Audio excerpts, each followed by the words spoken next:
Hello friends, welcome back to our channel.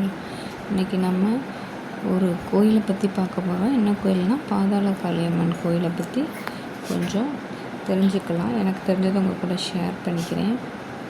இந்த கோயில் என்ன அப்படின்னா, பாதாள காளின்ற பேருக்கு அர்த்தமுடையதுனால இந்த தெய்வம் வந்து பாதாளத்தில் அடியில் இருக்கிற மாதிரி இருக்காங்க.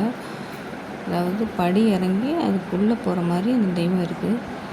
இந்த கோயிலில் வந்து நாகப்புற்று அதுவாக உருவாகி நாகம் வந்து அந்த புற்றில் இருக்குது.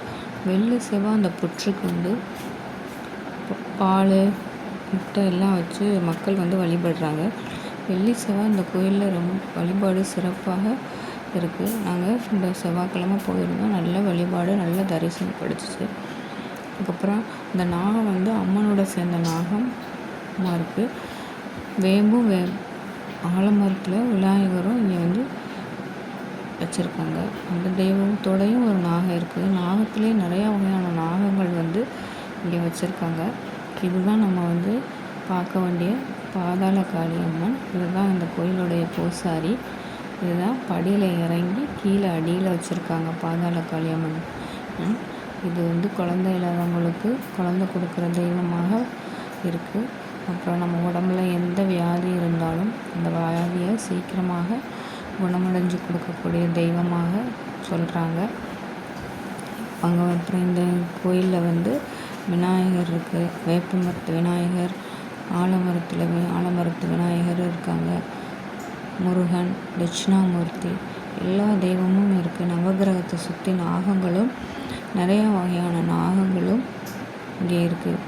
நம்ம எந்த தெய்வமும் இல்லாத இடமே கிடையாது. எல்லா தெய்வமும் இங்கே இருக்குது. இந்த நாகப்புற்று உருவான இடத்த வந்து மூடி வச்சுருக்காங்க, காமிக்க மாட்டேங்கிறாங்க. அவங்க மட்டும் பூசாரி மட்டும் போய் அதுக்கு வந்து அபிஷேகம் எல்லாம் பண்ணிட்டு வர்றாங்க. வெள்ளி செவ்வாய் மட்டும் அந்த புத்துக்கு வந்து அபிஷேகம் பண்ணுறாங்க. மரங்கள் எல்லாமே நல்ல வேம்பு, ஆலமரம், தென்னை மரம் எல்லாமே நிறையா வச்சுருக்காங்க. அந்த மரத்தில் சுற்றி எல்லாமே சாமியாக தான் இருக்குது. சாமி இல்லாத இடமே கிடையாது இந்த கோயிலில். எல்லா இடத்துலையும் அதுவாக நாகம் இருக்குது, நாகப்புற்று இருக்குது, விநாயகர் வச்சுருக்காங்க, எல்லாமே வச்சுருக்காங்க. அம்மன், பிரசித்தி பெற்ற அம்மன் பாதாள காளி அம்மன்னு சொல்கிறாங்க. இந்த கோயிலை நாங்கள் போய் கும்பிட்டு வழிபட்டோம் ஃப்ரெண்ட்ஸ். உங்களுக்கு தெரிஞ்சால் நீங்களும் வந்து வழிபடுங்க. இதுதான் வந்து நவகிரகத்தில் உள்ள நாகங்களே நிறைய வகையான நாகங்கள். இதுதான் மருதாணி செடி ஃப்ரெண்ட்ஸ். இது நிறைய மருதாணி செடி நல்லா இருக்குது. அப்புறம் லாஸ்ட்டாக தீபம் ஏற்றி சாமி கும்பிட்டுட்டு ஃபைனலாக வீட்டுக்கு வந்துட்டோம். நல்ல தரிசனம் கிடச்சிச்சு. நீங்களும் முடிஞ்சால் போயிட்டு வாங்க ஃப்ரெண்ட்ஸ்.